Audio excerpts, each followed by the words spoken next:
Yo, this is KD, And this is David. and we are the K&D Exchange, where we exchange music, and as a result, we exchange ideas, bridging the gap between old and new, with all original music produced by.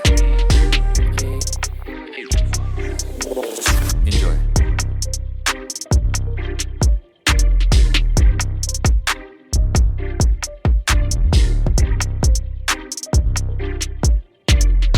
What up, what up, what up? Welcome back to the K&D Exchange. I am your host, KD, alongside co-host David. David, what's new with you? Nothing much new, man. It's all good. How are you? Yeah, I'm all good, man. All right, we are... I was just about to dive right in, man. I'm just in that energy. Yeah, man, let's do it. Yeah. Well, okay. For returning listeners, thank you very much for listening. For new listeners, we exchange albums every week. One that our other host has never heard before, but we're familiar with, and we alternate. So this week, I gave David an album to listen to. Next week, he'll give me one to listen to. Prior to this episode, or prior to me giving him the album, he's never heard the album before, but I'm familiar with it. It's a way of sparking a discussion and what do we say, bridging the gap. So yeah, David, what album did I give to you this week for our exchange? Exchange number 39 as well. Goodness That big me. 4-0. Next week, big 4-0. Yeah. You gave me Priya Ragu's album called Damn, Yeah. She's Tamil. Yeah. And it was released, September last year? Yeah. Like late entry into the game. Trust, yeah, man. Yeah. So I would be, as she is from, Tamil, Sri Lanka, and as you are Indian, which is real close to Sri Lanka, Yeah. I'm guessing there's some Why are you kind telling of my life story, bruv? I'm guessing there's some kind of overlap as to why this album resonated with you so much. Yeah. You are right to an extent, because I'm trying to trace back how I heard this. I think I went on one of those sites one time.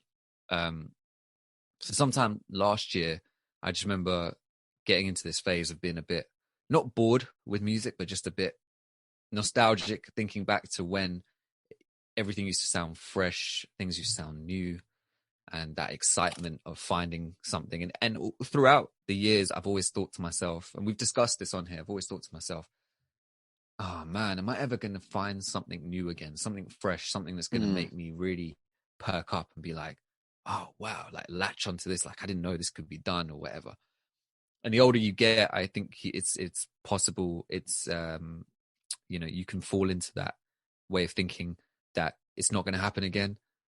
And you've heard everything, you've experienced everything that there can be. What could they possibly do different? Yeah. And I am constantly reminded, especially in music, that's not the case.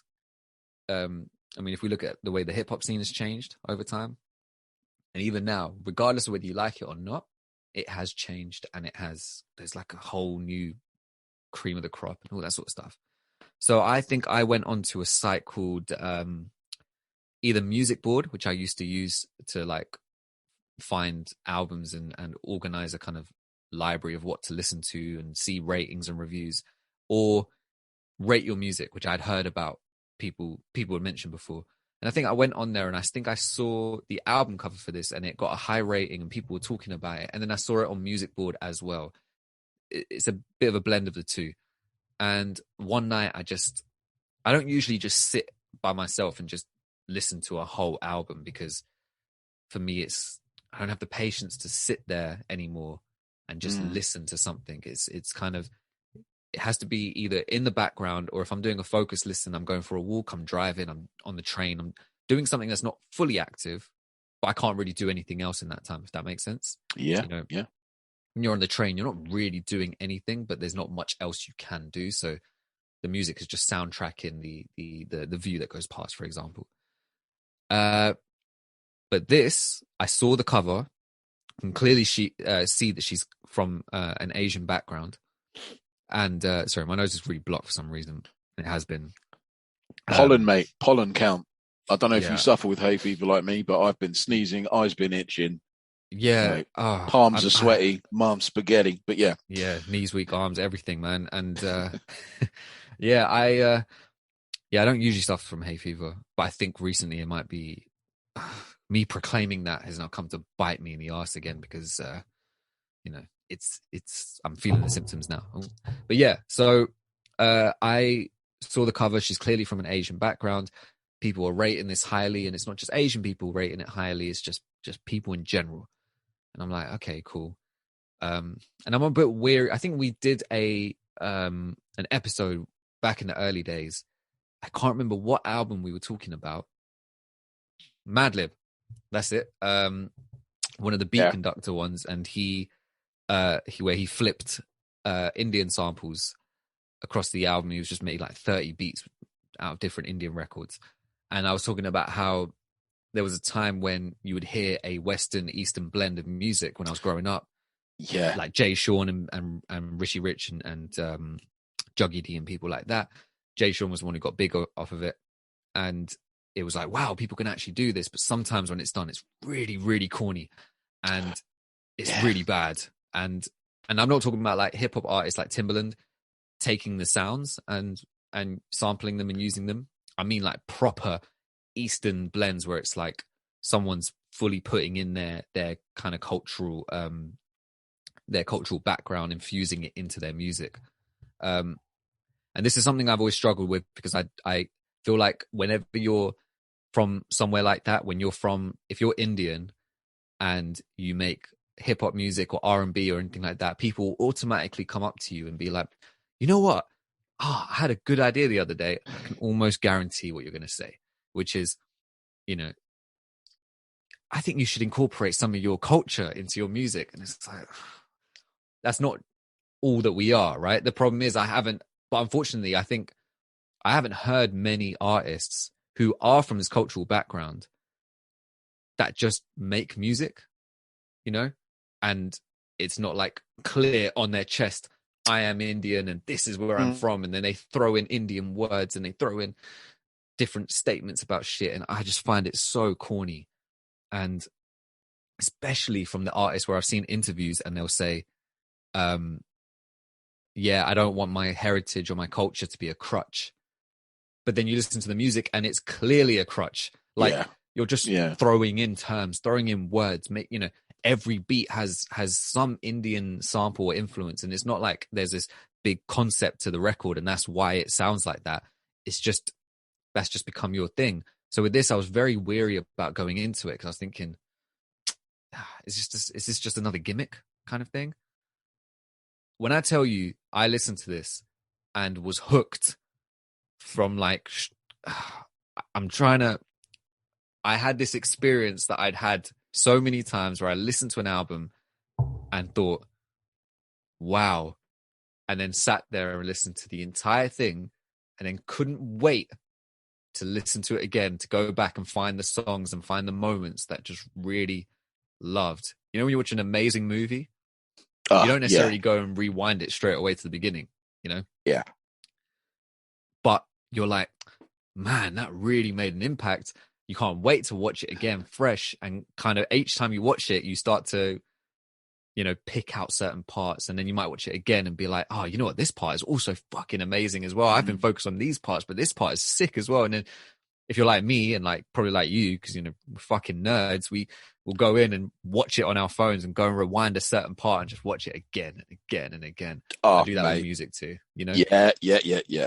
You know what I'm talking about. Well, it's weird, isn't it? Because I think music has so many sort of like, it's got so many dynamic moving parts that you have to. Well, if you're like me, if I hear something that I like, I always question, why do I like it? And I For have to sure. go into granular detail. I'm like, what is the drum doing there? What's the snare doing there? What's the bass drum doing there?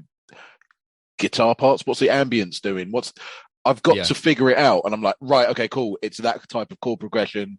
There's a for break in the sure. beat for this 1 second. Like, yeah, nerd stuff. But I do 100%, understand. man. Yeah, 100% relate to that. Because I mean, with this, I listened to it, and do you know what caught me was that I was expecting it to be from the very beginning. Like, I mean, I saw the name. Basically, the name is Damn She's Tamil, but it's all in lowercase and it's all one word. Yeah. So it's, I just kind of brushed past the name of it. So actually, when I gave you the album as the exchange, that's when I had to actually read it out. And I was like, oh, of course it's that. Because I remember saying to you, okay, I don't know actually how to say it.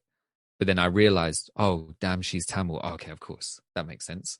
I just never really focused on the name before. And I think she only has the one project. So I've never had to say it out loud to anyone. But when I listened to it, I mean, the first couple of songs, she's got a slight accent to her, but that's actually because she's from Sweden or something like that. She's not even from the UK or the US. So there's that too. She's from Sweden and she's Tamil. And it's only by the third song I started hearing some of those kind of influences kick in. And in a way that I hadn't heard it been done before. So like she would sing in English, but the melodies are reminiscent of that kind of music. So I'm having this weird thing where I'm sitting here, I can actually understand what she's saying and I'm vibing to it, but the way she's singing it, you won't hear any other English singers or any English speaking singers sing like that.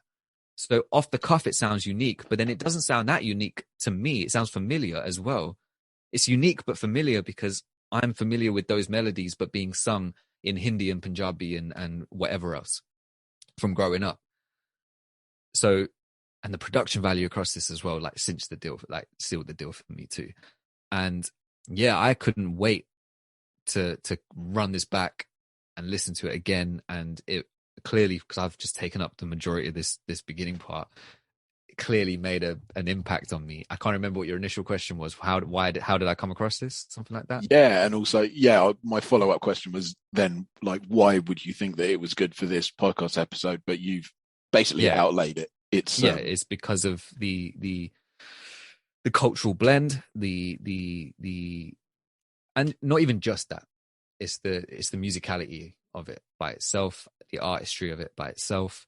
It still gets played, and so I thought it'd be interesting to give it to you, and even just to talk about it, just on here, and hear how you kind of responded to it, not necessarily having the same background as me or the same kind of thought or feeling going into it.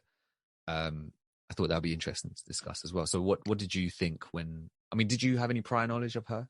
No.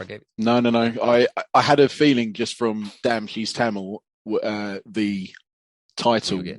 Yeah, I had a feeling it was going to be, maybe it's going to be a blend. And, she's saying Damn She's Tamil because people may have listened to some of her songs and then realised she's from Sri Lanka and been like, hey, man, I didn't realise that, you people could do that. Exactly, yeah. Racist thing ever. But no, we don't get the representation. I mean, I'm not Sri Lankan, so when I say we, but from that part of the world, we don't really, it's only now we really get even representation in movies outside of fucking Apu or that guy from Big Bang Theory, or the Indian friend who's the nerd, creepy with girls, and always has an Indian accent. Like, why can't your friend just be an Indian guy? Why can't he be a second generation immigrant or something? It's very weird. Why does he have to be some kind of fresh off the boat guy? But anyway, Big Bang Theory sucked anyway. After a while, it wasn't after a while. That good. I always found it funny to begin with because I think it was like, I don't know. I think the idea because it was like a bunch of nerds and it was kind of fresh at the beginning. Yeah. But then after a while, then they got old and fat and they looked too old to be at college or uni, or whatever they're doing. They're doing. Yeah, you know what I mean. It's like Penny, you're 35. What are you still doing at the ice cream factory or whatever? Cheesecake factory. That's it. Yeah, basically, that's funny. But man, like this album, boy. So, like going into it, I had my sort of preconception. I was like, I'm going to listen to something that I haven't really listened to before. However, I did have prior knowledge of Priya Ragu, and it's just come to me. I know one of the songs, Good Love 2.0. That's on FIFA 21, I think. And so I've known that song for the last 12 months at least, however Okay. long I've had that Yeah. stupid game. And just as a quick aside, like, I ain't paying flipping like 50 quid for FIFA. Like, gone are them days. Like, I'm paying tenner maximum a year after it comes out because the game just doesn't improve anyway. But some of the beats are really, really good on FIFA. They always have. They always have been. Like FIFA, I think it's FIFA 2010 started my real love for a lot of their beat selection. Anyway, Oh, the beats. Okay, yeah, sure. some of the The music music on was there is just yeah, phenomenal, and of bands that I've never heard before or mm, since. And sure, there's just some real, real good stuff to encapsulate, like the joy of playing football, but also the joy of music. It's sunshine. It's sure, beautiful, man.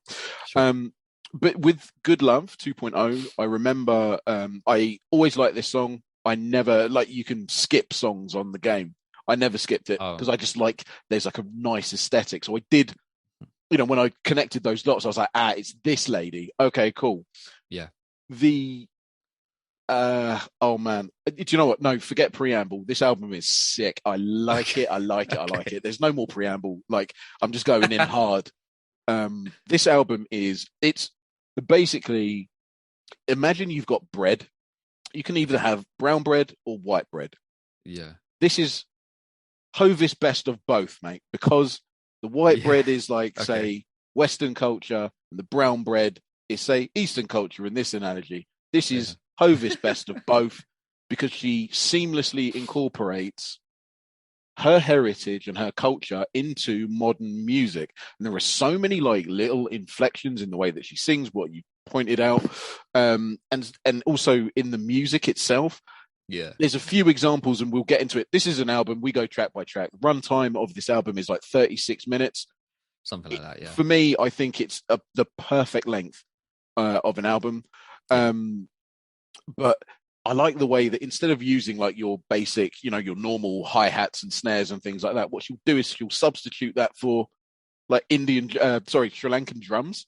Yeah. And it's just really muted. It's really, but it adds like a lot of feeling and culture and stuff. Mm-hmm. And whoever like is playing the bass the bass guitar or programming the bass guitar or whatever, they deserve an award because the bass, mwah, seamless, Mm. chef's kiss throughout this So entire much album. body, man, but it Oof, sits so nicely.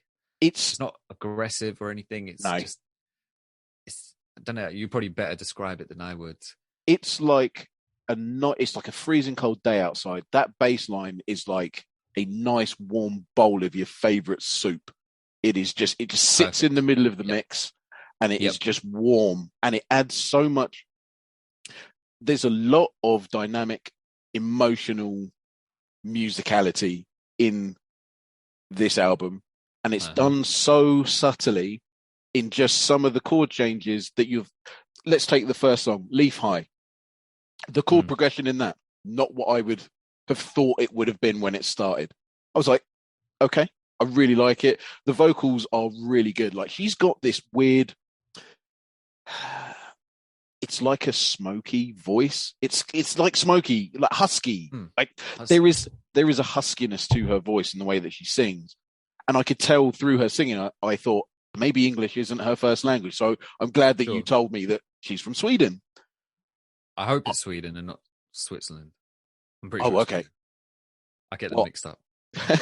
um, well, yeah, I could tell that there's just something like, yeah, husky about the way that she sings, and it's very, very. It's Mm. actually quite alluring. I really thought that, like, her voice was kind of just like melted caramel, like in your ears. It was That's the really perfect nice. way of saying it, man. Yeah, Yeah, she's 100%. Yeah. and it had this rapper dude, and I tried to look Mm. for who it was. Oh my Like, days.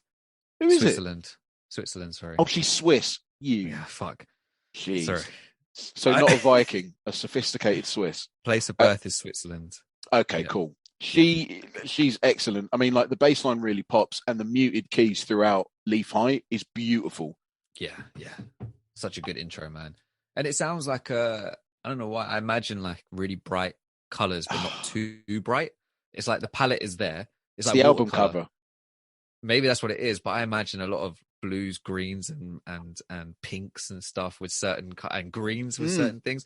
It's like a wet, watery rainforest type Cool. feel sometimes, Cool. in certain songs. And I like that you brought up the use of instead of the sharp hi-hats and all that sort of stuff, she uses some of the more Asian style drum kits and things like that. Is it because they have that sound to them where they sound like they have a full body to them. They sound like what they're made of, right? Like wooden. Yeah.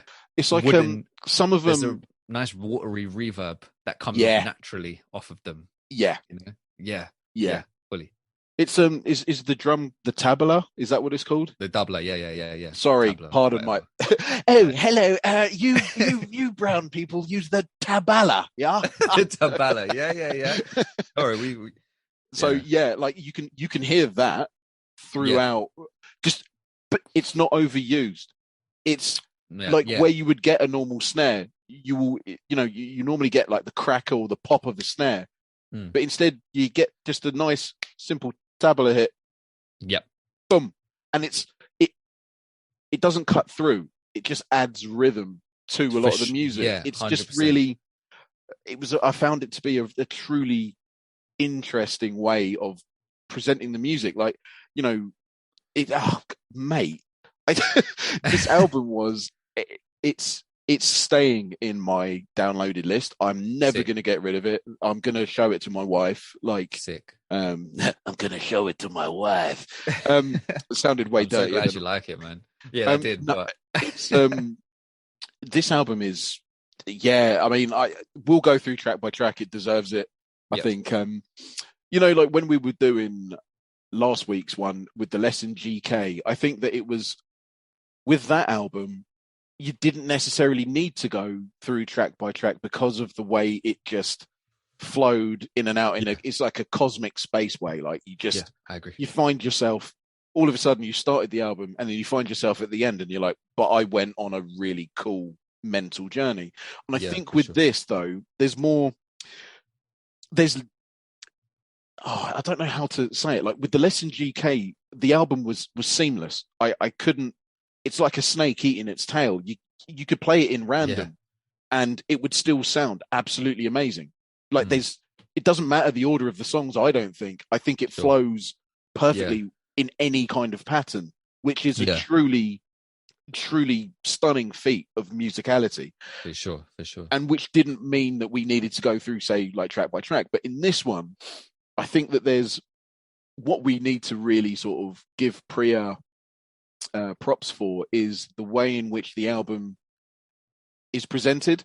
I think that the order of the songs is really good. I had like there's one song that I was like, it's out of 10.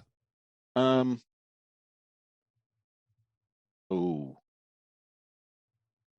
think it was Delhi. I knew it. Why did I know? Why did I? Yeah, track 7. I was like, I knew it would be that one for some reason. Yeah. The thing is, it's not like I actively dislike it. I was like, it's all right. Sure. But I like that less than everything else. It's track 7 out of 10.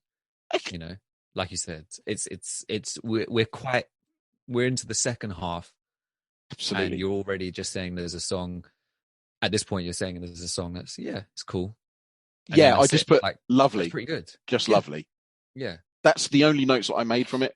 Didn't think it needed any more than that. But I mean, look, we'll get into track 2, Good Love. I mean, it's modern R&B, isn't it? It's just it's got that airy kind of grey feel to it. It's roomy, spacious, lovely bass line. Again, the dynamism of the bass is very, very well done. I can't wait to play it in the upcoming barbecue season, That boy, yes. It's really going to get played. Sounds like a Kate Renata type production. Have you listened to Kate Renata? Yeah, I have. Yeah, he's got that very signature drum sound and chords and stuff. I mean, I wouldn't be surprised. I don't think he is he might be. I don't know. I haven't looked at the production credits, but it was Priya Ragu always carries herself like she has this kind of team around her that kind of she works with, as opposed to being an artist who seeks out producers and stuff like that. But she's come up with a crew. What a lady. Yeah. I don't know who is doing the production across a lot of this, but it sounds so seamless and it sounds so yeah. well put together, and all the songs sound like they belong together. So I wonder if it is a similar team across the board or similar group of people across the board. It does sound like that. It sounds like they all just were together making this. But you're right. Yeah, it sounds like how did you describe it? Like R&B? Yeah, it's like modern R&B. It's Modern very R&B, in that mode. The thing is, for sure. there are lots of elements to this album that I normally find really annoying, but I didn't in this album. Okay. So, what? For example, in track 3, Lockdown, the drum pattern sounds like Europop. It's that same kind of Europoppy kind of drum pattern. Yeah, like, do you know what I mean? Yeah, from off memory. You so know, kind of shuffling. It's that. Shuffling? Yeah, it's that kind of bounce. It's just like, it's so boring. Like, everybody's done that. Like, flipping J-Lo's done it. Like, I'm bored of it. However, in this album, I felt that it was really, really upbeat in the sense that, again, there was like a real airiness to it. The thing is, I didn't listen to this in my headphones. I listened to it like out loud. And I think that's why I really resonated with it, because I played it really loud. And I had big speakers like on either side. So you played on the actual speakers, yeah. That's sick. And it was just like washing over me. And then I was like, and then I started picking out things that I like. There's a xylophone that is used like only a couple of notes, and it's got little bit of delay on it, an echo. Yeah. It just adds so much. It's like, I could be on a beach in Sri Lanka. It adds like, man. It's got that kind of, it's a bright song, but it's almost like you're looking out to horizon and it's like grey clouds and it's still hot, but it's just grey and it's just hot, and you got that beat and it's nice, and then the clouds start to clear and you're like, right, there's the sunshine. It's, you know what I mean? It's 100%, man. But even what she's talking about as well, like, adds to it as well, you know? Well, yeah. I mean, the sheer title of the song, Lockdown, but you feel like you're looking at horizon, like you're not locked down, you are actually free. It's the beautiful contradiction between the actual meaning of the songs and the vibe of the music, sort of, you know? So it's kind of more of a heavier kind of topic. Yeah. But, I mean, it feels like we're dreaming with her, right? So that's it. We're stuck here. We can't be with, or I think she's talking about, she can't be with the person she wants to hang out with or be with. And we're all going through this, at least at that time, and in certain parts as well, to this day still. But it's like the music is cool. It's not like you're right. Like musically, it could have been dark and very in these four walls, lights off, blind shut type vibe. But it's not, and it wouldn't have fit this album at all. But the fact that she made it into a kind of a song that you could play in your car during the summer and vibe to and have fun with.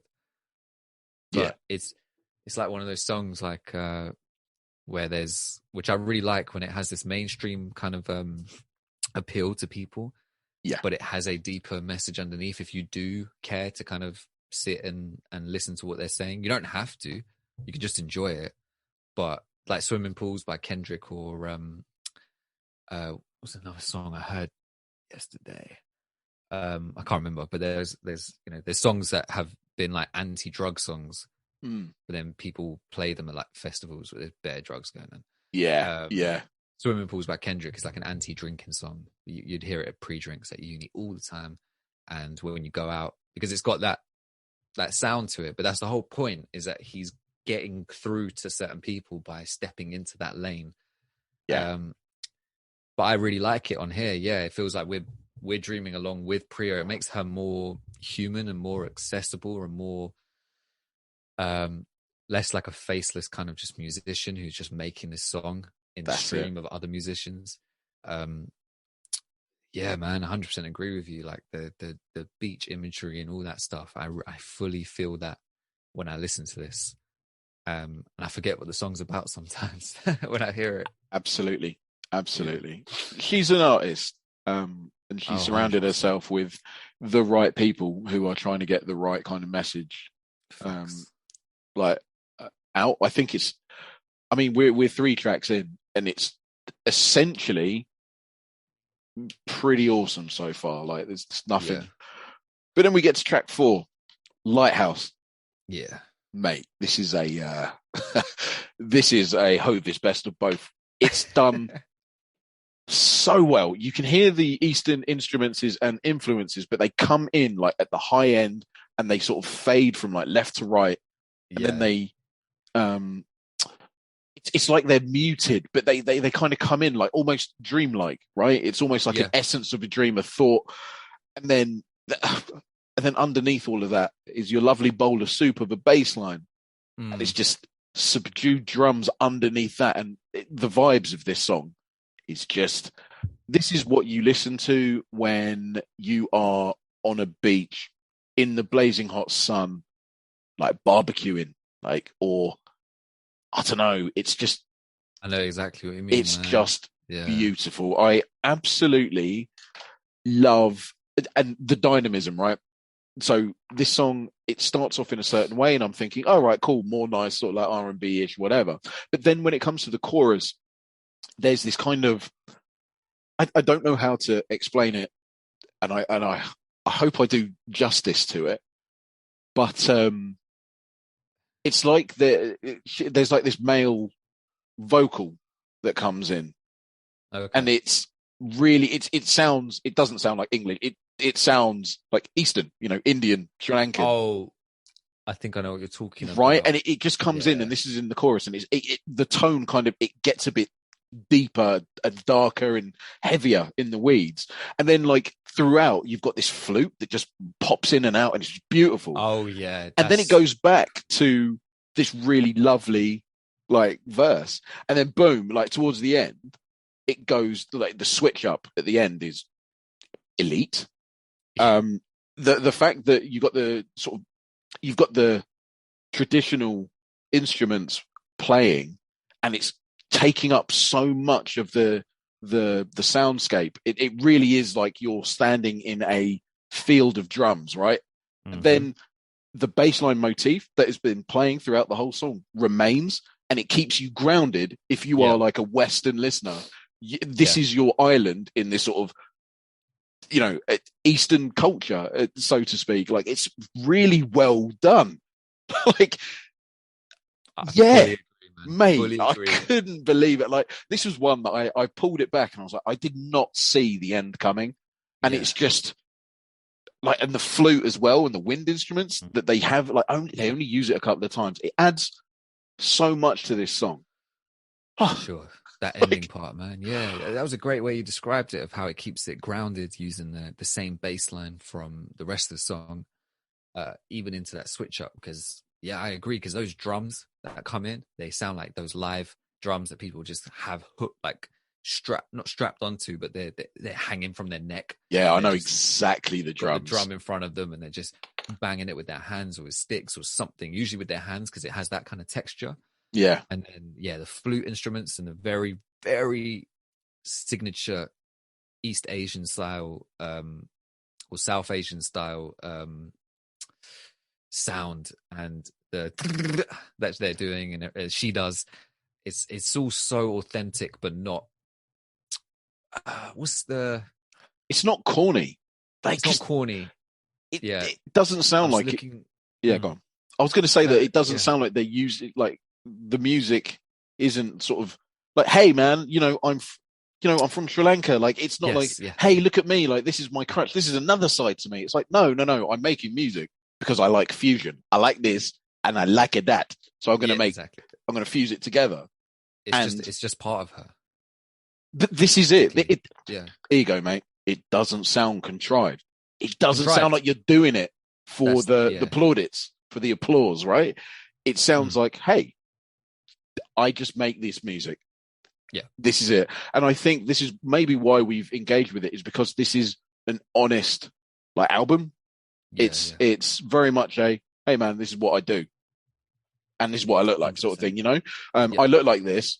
You might have, your preconceived ideas of what this album's going to sound like, but actually, no, I'm going to punch you in the face with your expectations. And, you're going to be blown away. I mean, mate.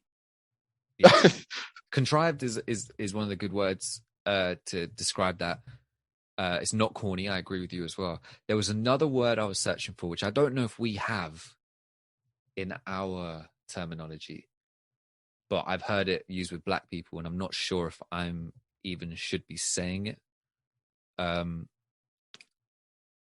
you know what term I'm referring to? I think it's more of an American thing. N-word? No, I'm kidding. No, no, yeah, no. No, what? It starts with a C. Do you know what word I'm talking about? I don't even know if I shouldn't be like policing myself like this. But Cultural appropriation? No. Colorization. COON. Ari. Oh, right. Yeah. I think you can extrapolate that. Yeah. I think you can extrapolate that. So, for example, Oh, so, man. I didn't people think of say that. Yeah, people say that for black people, black artists who act a certain way for white people. And rappers who engage in a form of scenery.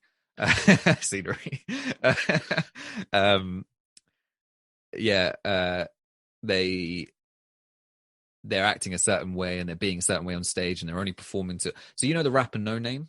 Yeah. She said that she was going to stop making music because it didn't sit right with her that she was making music about the struggle of her people and her community, and it was meant to be for like uplifting the black conscious, but then she would go to the shows and it'd be just full of white people, and it didn't sit right with her that she felt like she was kind of engaging in that a little bit, that she was performing for them. They weren't really taking it in. To them it was just in her eyes she felt like another one of them. Right, yeah. An example of that. So sometimes, like, I even see it with Asian people when they make and sometimes it's funny, like when you have an awareness of your own culture and you kind of take the piss out of it a little bit because you're like these silly things that our aunties would do growing up, and this would do, and it's funny and everything. And sometimes it's fun also when it's only something you will understand because of growing up with it, and you feel a bit connected to other people just on the basis of that. Yeah. I mean, we have a mutual friend from Babylon, where and the reason I connected with her was I was able to literally, there was already overlap because she came from a similar community to mine, except that she was Pakistani and I'm Indian. But there was so much overlap in the smallest details, and cultural things, that it was straight away you could connect over those things. It almost felt like we were from the same family. Sure. But sometimes I see certain things or certain videos, and sometimes I'm like, they're engaging in a form of, it feels like of that, where they're performing this for white people to laugh at. And sometimes I go into the comments and I'll see other brown people be like, what was the need of this? Like, this one wasn't really hitting the mark, or you're only doing this to get their attention. You're not doing this for us. I do hear that, but also think about where you live. So in America and Britain, like ethnic minorities in America make 15% of the overall population. That's a population of over 380 million people. So that's, you are going to statistically be playing to European artists, European audiences. I mean, same here in the UK. I mean, I think it's 13% here. Much smaller population, but there is that. Not everyone's going to sort of, get why you're doing music. I do understand the artistic integrity of that. When I say videos, by the way, on Instagram, I mean like jokes and things like that. With No Name, sure. I was talking about No Name. With No Name, I do think to myself like, I mean, I get it, but it's the majority of white people who are going to be consuming this music. Going to be anywhere though. That's the thing. Exactly, if you live in America, you're in a minority. So, but she's not wrong for feeling the way she does about it. So she's saying she's going to just step back because it doesn't sit right with her, and that's just the way. It's just because of the way it is, Whereas when I see these Instagram videos, sometimes certain jokes of certain people, certain Indian people, brown people, when they say certain things, sometimes to me, I'm just thinking, Are you Yeah, saying who are that you playing up almost? to? Who are you playing? Who are you saying? Who are you throwing us all under the bus for? Yeah, Because this doesn't feel the same as when we have our little kind of banter about, oh man, yeah, your grandparents do this as well, or yeah, we can't come back. mm, If we come back home after 9 p.m., people act like, they act like we've been out until 4 a.m. That kind of thing. These are all cultural things, and these are all things that we can connect with. But when you start throwing our culture under the bus, or towing the line a little bit, where that's the kind yeah, of thing they would find funny because they already see us that way. They already have that correct. bias Yeah, against us, and yeah, you're playing to that. We don't really want to do that. If anything, we want to break that down. We have an understanding between each other because we grew up in it. We understand it on yeah, a deeper level. They don't. And I'm not trying to other people. It's just the way it is, unless you grew up in a community that was surrounded by minorities or whatever, and you kind of have a deep, there are people like that. White people who grow up in predominant, someone like Eminem, when he's on stage with other black artists, I don't see him as the odd one out. He feels like he belongs there, because he's kind of grown up within that community.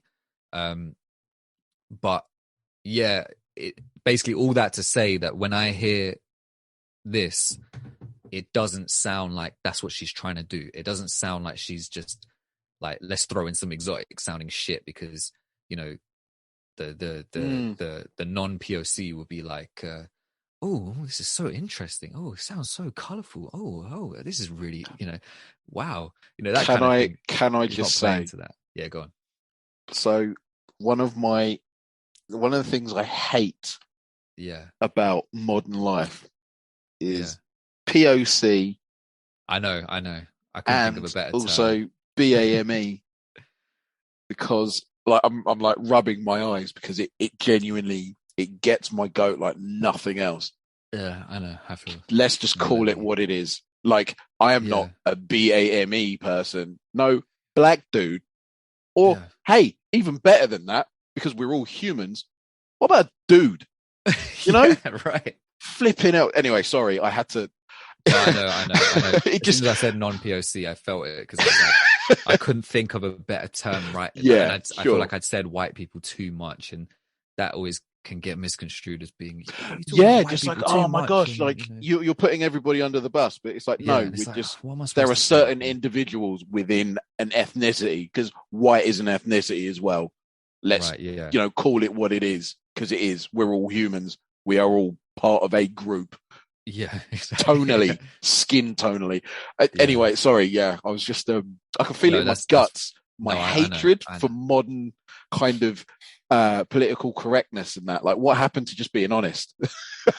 And what happened to just Martin Luther King's dream of judging a person not by By the his content, yeah, not by his of the color, character. but the content of his character? What happened to that? Anyway, we're Yeah. in the end times. Anyway, we're all gonna die. Just uh, need to make sure I pay my mortgage off before that happens. But yeah, of course, yeah. So at least we've achieved something. exactly. But yeah. So yeah, I agree with your sentiment on that with the switch up at the end of the song because it felt really natural and it just goes from the song into that section very seamlessly. And I think she's not trying to play it up for any audience of people like, oh, they're going to find this really interesting because they don't know anything about it. It's more just, well, this is a part of me and I'm infusing it into the music. And I think she plays it off so naturally and very authentically, which again, to your point about why we probably both resonate with it because it's so real, it's so authentic, and she's not putting on any facade. We know she's Tamil. We know that she's from Sri Lanka. We know that these are her influences. She's dressed the way she's dressed on the front cover. It's not a particularly dominant look or appearance in the Western world.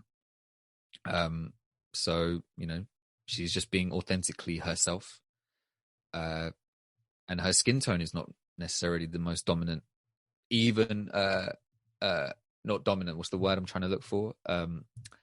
The standard of beauty in terms of her skin tone, even across our community as well. Right. there's a light skin bias within South Asian culture as well. So she's actually, putting that on full display. I mean, that's the reason her skin looks lighter is because it looks like there's a camera and a light on her. Absolutely, yeah. Right? And it's shining off her jewelry. I love the fact she's wearing all that jewelry on her head, and on her nose, and it's so authentic. And she's got the red bindi as well, right in the middle. Yep. Just looking at it now, and it's just so real and authentic. The way it's written as well in the bottom right, it all looks like an Indian record. If someone pulled that out, if my aunties or my cousin or whoever pulled this out of their Indian record collection and showed me this, I would think it was from the 1960s or something like that. Do you think that it's a purposeful kind of, hey, this is where, me and my family have come from, like this kind of era of looking at, say, like singers or whatever. Yeah. And then it just, when you listen to the album, it's kind of like a massive slap in the face, because you're like, I'm expecting Hindi beats and ting, and you're giving me this R&B stuff, I'm expecting the last song across all 10 tracks, that kind of thing. So we'll get to that. Yeah, we'll get to that. We'll get to that. But that's, I mean, I wasn't expecting that because I see the date as 2021. I've never exactly. Heard before and everything. But the thing is, again, this plays into what I was saying before. It's so subtle because it's so authentic that I'm only looking at the album cover now and dissecting this stuff right down to the sticker on the bottom right where it's written her name and the name of the songs. And I can't zoom in on Apple Music, but the way it's written and everything. And then only now looking at it, I'm like, yeah, if someone pulled this record out, like the vinyl for it, I wouldn't be surprised if they said, oh yeah, this is from the 1950s or 60s or whenever, and then I would have a certain idea of what the music might sound like. That's not the case when I first listened to it. It's not. So while it may be purposeful, it's not, again, thrown into your face. Like, yeah, man, I'm going fully in on the whole South Asian thing and the Sri Lankan thing, and this, I'm just going to hit you over the head with it. Not at all. She waits till like the third song to even just start singing in some of those melodies. Exactly. I mean, exactly. The Lockdown melody for the chorus, I remember hearing that and thinking, wow, why have I not heard this before? Someone just singing in those melodies, but in English. It sounds so simple. Why has that just not happened? Well, that's what I was asking myself, at least. There's a guy called, I think he's an Indian singer called Raju Dixit. Ragu Dixit? Something like that. Raju, I think his name is. And he sings like traditional sort of Indian music. Like, honestly, this kind of music, if you listen to it, like, well, if you're in the right mood, it could move you to tears. It's so beautiful. When you watch him sing, he's so happy and so full of life, right? And it's that kind of authenticity. Sure. That I don't know what is, you know what I mean? Like, in some of the song, I don't know what he's saying, but when he's singing in English, you're just like, he's still keeping the melody. Yeah. But he's singing in English, and he just adds this. Oh, it's like, A, I understand it, but B, I didn't know English words could sound this beautiful. Yeah. There is something in fusion. This is why like I've always loved like loads of different types of music, because like there is beauty in fusion once it's done well. I honestly think, I couldn't have been more impressed with this lady so far. 100%, man. Like, genuinely, the rest of the album is pretty much, yeah, man. It's awesome. Like, we're going to get into track 5. Anything. I love the song, yeah. This song sounds like something The Weeknd would do. Like, I can feel that. Yeah, I can hear that. Something, it's 100%. Airy, it's spacious. There's again influences of Eastern instruments. There's also, this is it, like the male backing vocal again, like it just comes in and out, but it's like muted but megaphoned. It sounds like he's like that kind of thing. Yeah, and it comes in, but it just adds so much.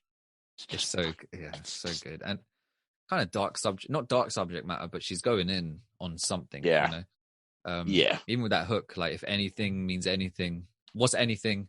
What's anything? if anything means nothing at all, that kind of thing. If this doesn't mean anything, this whatever she's talking about, this relationship, this struggle, or this thing that we're engaging in, then what's anything? That kind of thing. What's the point? She's really honed in on this particular thing that's happening. I can't remember the exact concept of the song. I'd have to listen to it again. But yeah, but it sounds so good. The airiness of it, you're talking about. I never made the Weeknd comparison there, but yeah, 100%. I can imagine him on something like this. Yeah, I love that song. I love anything, 100%. Yeah, it's top drawer, and then when it ends, it's again, hello, I'm from the East. Do you know what I mean? It's like, you know what I mean? It's like, hey, by the way, in case you didn't know, like, it doesn't sound contrived. It just flows. And can we talk about like the order of songs on this album? Like, it's really, really, really well done.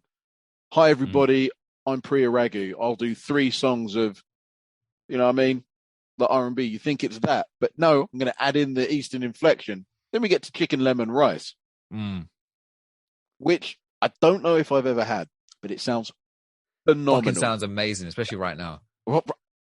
I am Hank right now. Hank Marvin, for those who don't know, which is Cockney rhyming slang for starving, like anybody in the US that doesn't get it or something. But anyway, right, it is like, so for the first 10 seconds or like 8 seconds, whatever, it sounds hugely positive, right? And then when I first listened to it, I was like, yeah, the beat is all right. And then, I said that the rapping and the tune sort of descend into normality for me, right? Right. However, I thought, let me listen to this again. And then I think I got it. Sure. I just put like, actually, I love the Sri Lankan drums in there. Like, it's just like the double tap on the drums. It's wicked.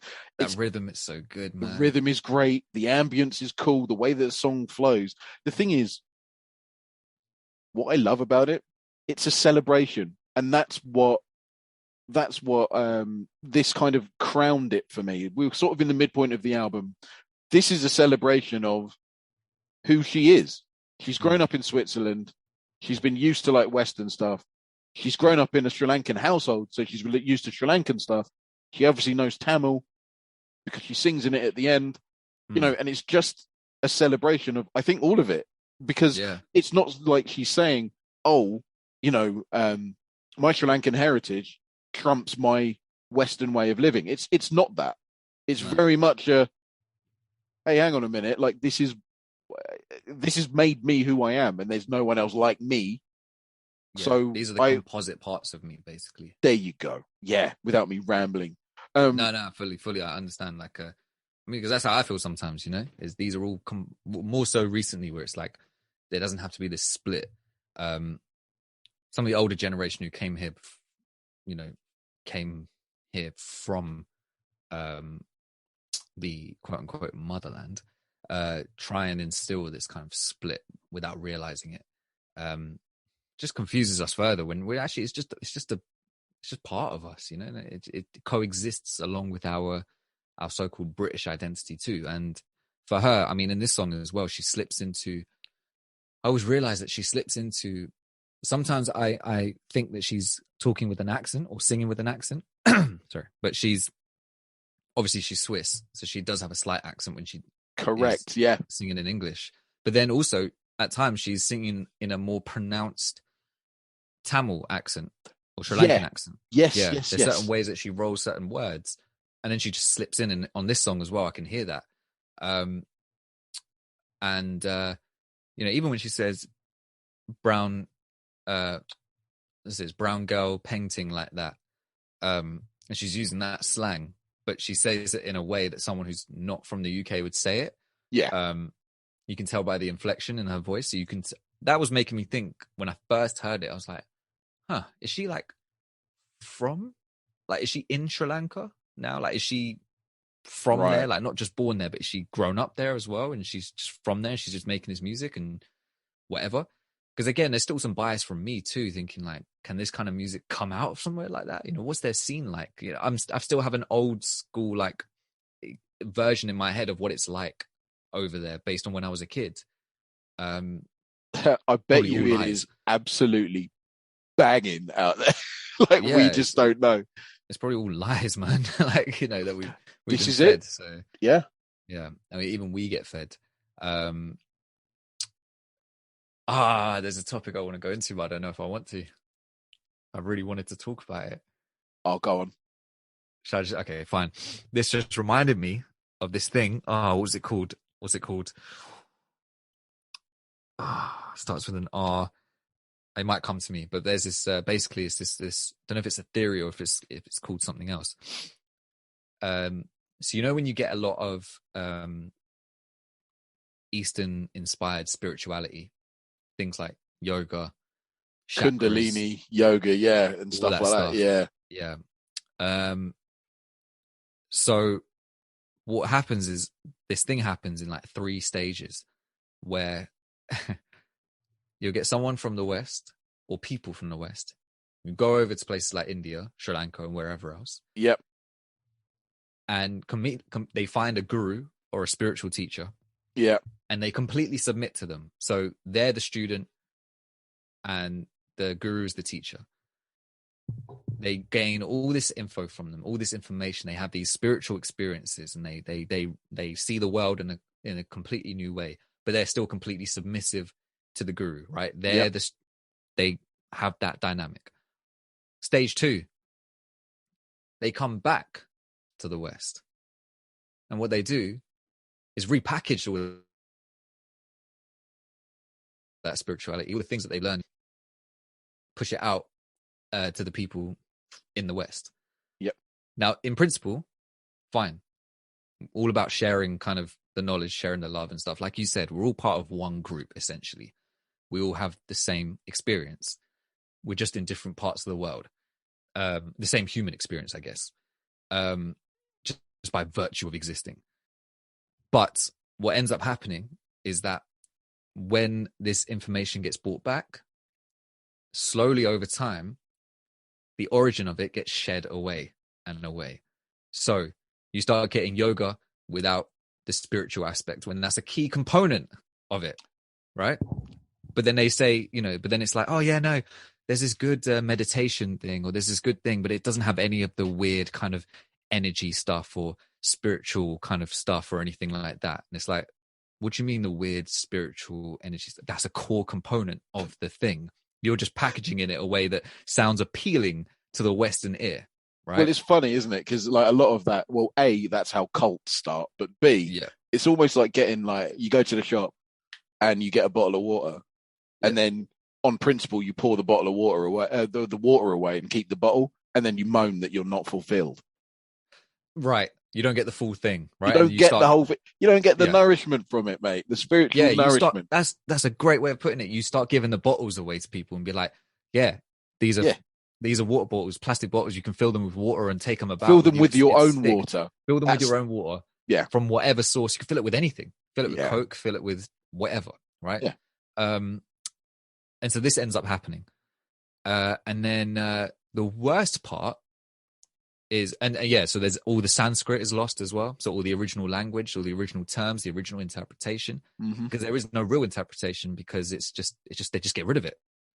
So then this becomes a Western thing. So now it's like nowadays, back in the day, like things like meditation and yoga and stuff, they're all seen like, and these ideas of chakras and all this sort of stuff is just seen as like silly pseudoscience and it's just from these weird religions like Hinduism and all that sort of stuff.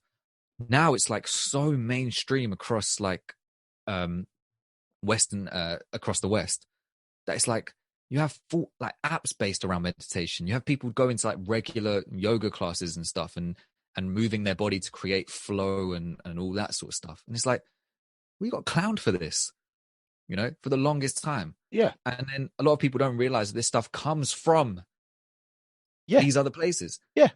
So the worst part is stage 3. They go back to the East, to places like India or whatever, and sell the shit to them. And it's so far removed and taken from them that the people in the country from which it originated from don't even recognize it and see it as a Western thing. And they're like, oh, wow, this sounds really good. Not knowing that they are literally living in the place where this stuff originates from, and they're getting a watered down version of it. Yeah, it's disgusting. And it's just, like, hey, capitalism. Yeah, spiritual capitalism.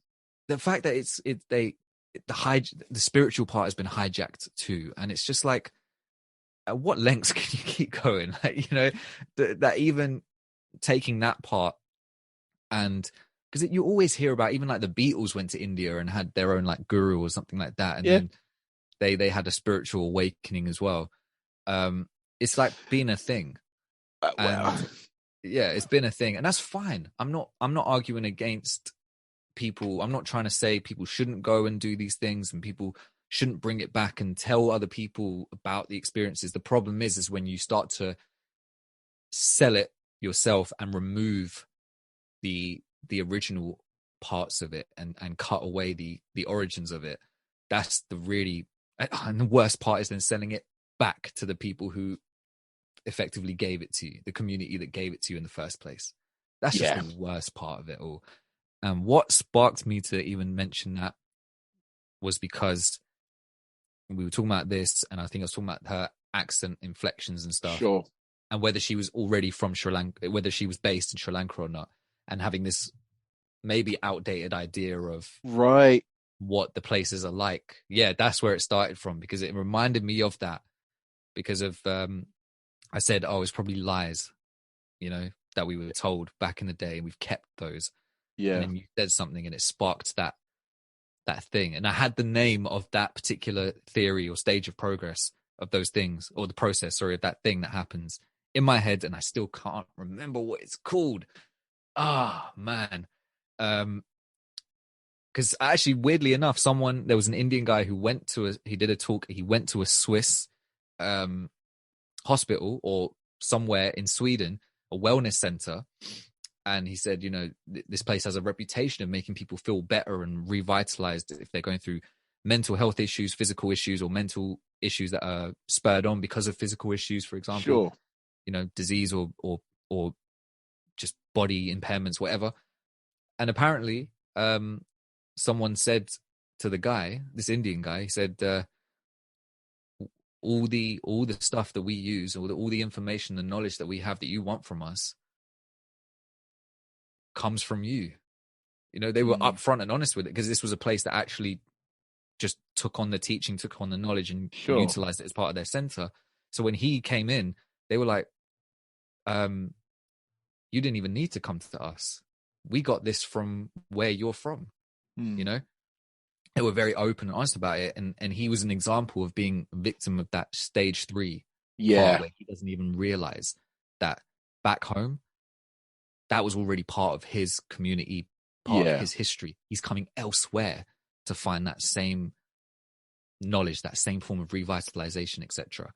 I really hope this sort of thing doesn't happen with music, where these things, this sound gets taken, repackaged, and then we forget where it came from. And it's like, do you remember that producer that pulled these sounds in and stuff? And you're like, bruv, what do you mean?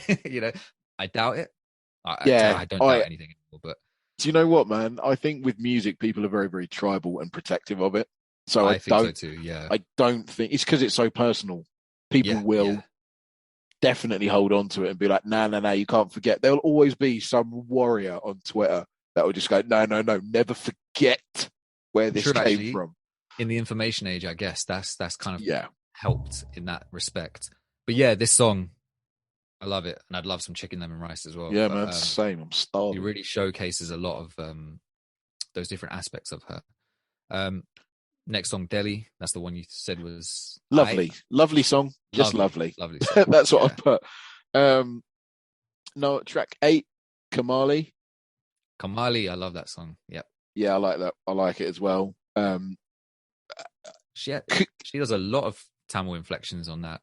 Yeah, and even when she's singing in English, there are a few words that I picked out, but I was like, I don't know where I stand on this one. I've got no idea what is happening in this song, and I don't care.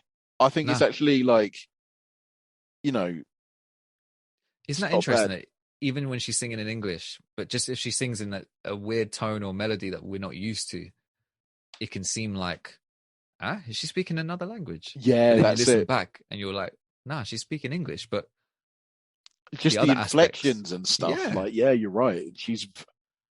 She disguises meaning in plain sight. She's like the Elrul version of a transformer, like hiding meaning in plain sight. Like, you know what I mean? We will yeah, remain in your country. We will hide in plain sight. But yeah, that's a good impression. I am Optimus Prime. Anyway, um, yeah, I do that voice a lot to my kid, so he seems to Fair enough. like it. But That's yeah, probably man, why it it's was so practiced.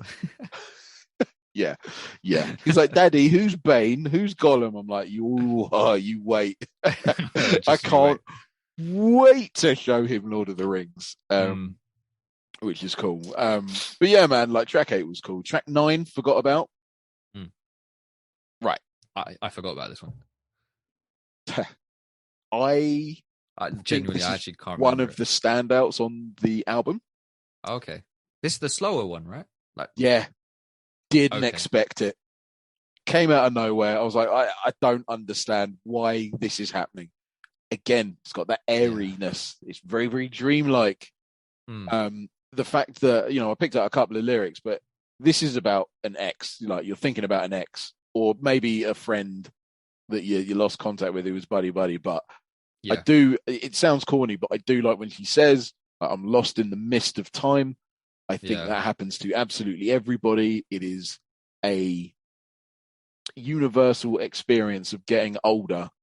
Should we be so privileged to do so, right? Like, a lot of yeah, yeah. unfortunate people die young, but I think that Like Jamal the Edwards, just quickly. Shout to him. I did 31, not.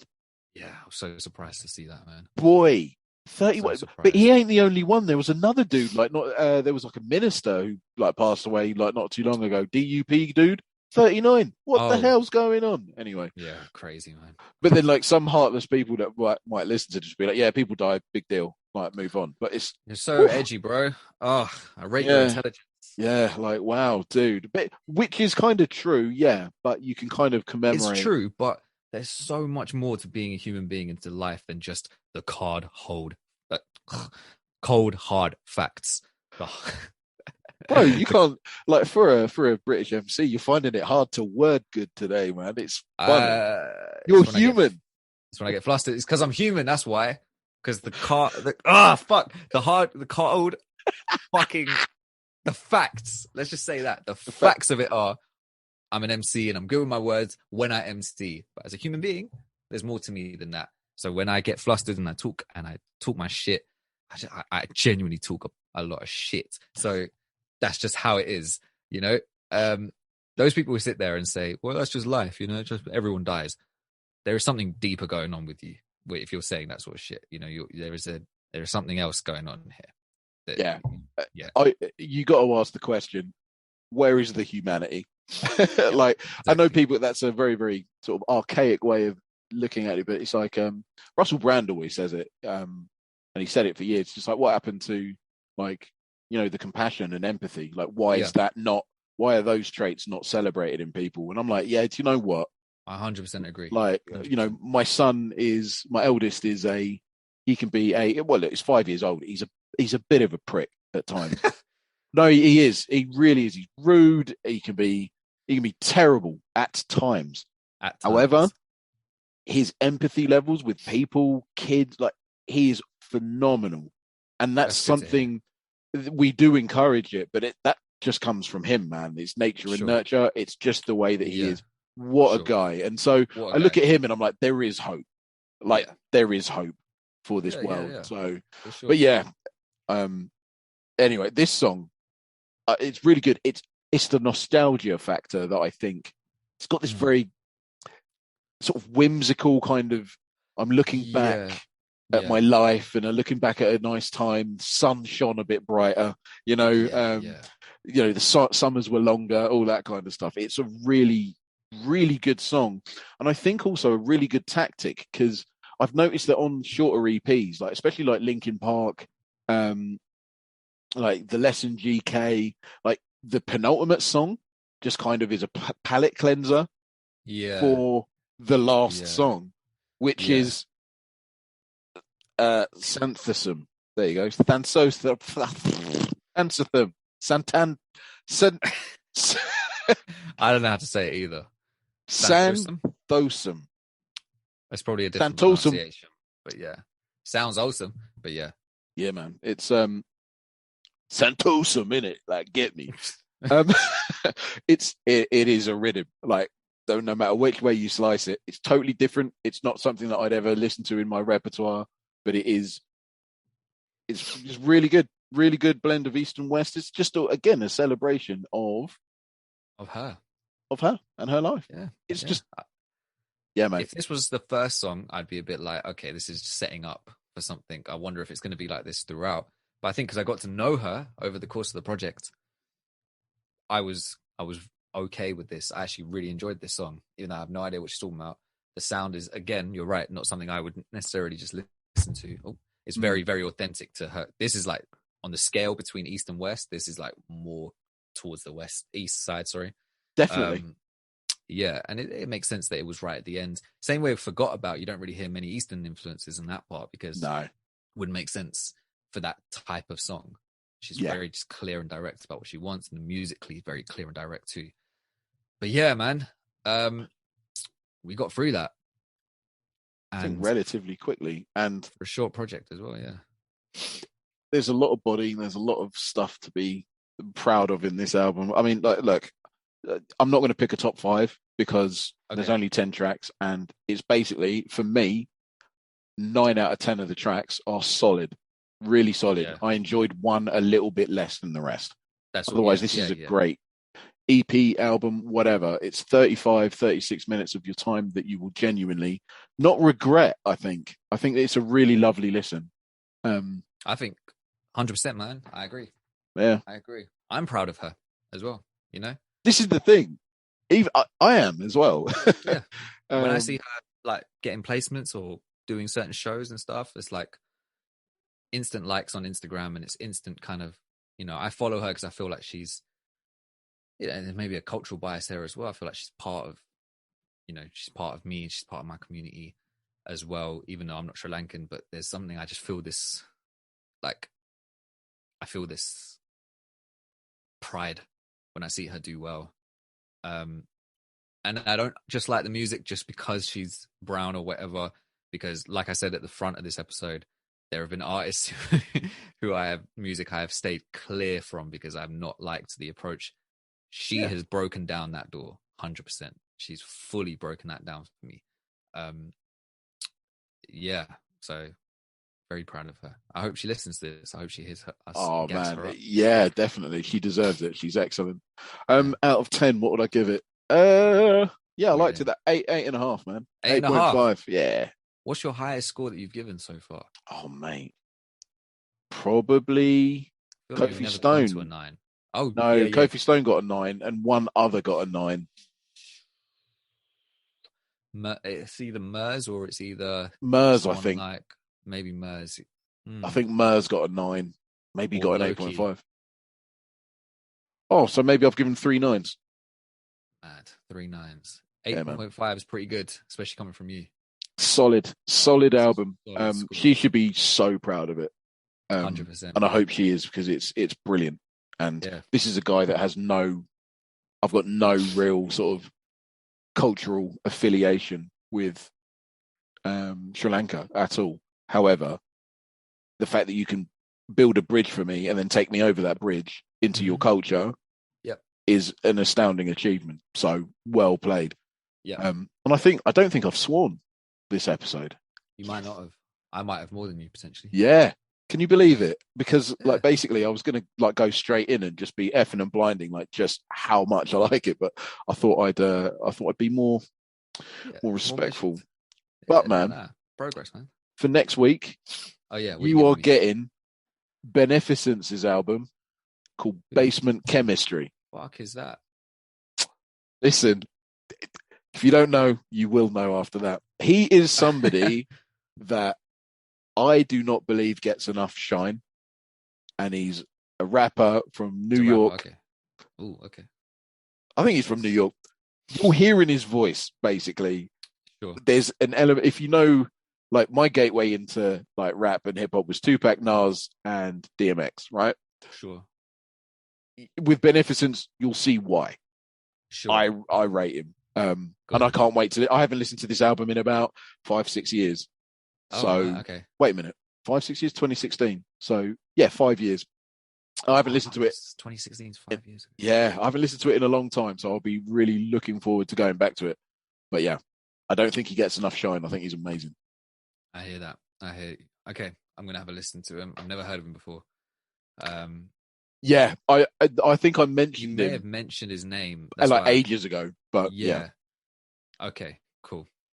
I'm looking forward to checking that now out. I'm really hoping, now that I've said all that, I'm really hoping that the album stands up, because it's been a while since I listened to it, but I just I want to talk about it because like he deserves, I think he deserves some shine. But yeah, man. For sure, man. All right, cool, man. That was a good discussion. I really enjoyed that one. Shout to the Priya Ragu as well.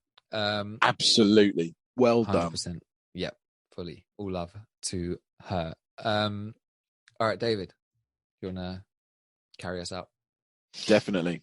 Thank you, everybody, for listening to the show. We totally appreciate it. If you're new, please continue to, listen and follow us on Instagram, Twitter, YouTube, subscribe, like, all that stuff. All that could really, shit. yeah, man, we could really do with the All support. And we will be, looking to grow this little bad Larry. So yeah, man. Mm-hmm. Look, thank you so much. And again, big shout out to Priya Ragu, which was amazing. Yep. Also, and I know this is out of the blue and it's just come into my head. Can I do a quick shout out? Sure. So this is to somebody I don't know, but I saw on Instagram, Corey92, I think is your boy. That is my boy, yeah. Right, your boy. Any friend of yours, definitely a friend of mine.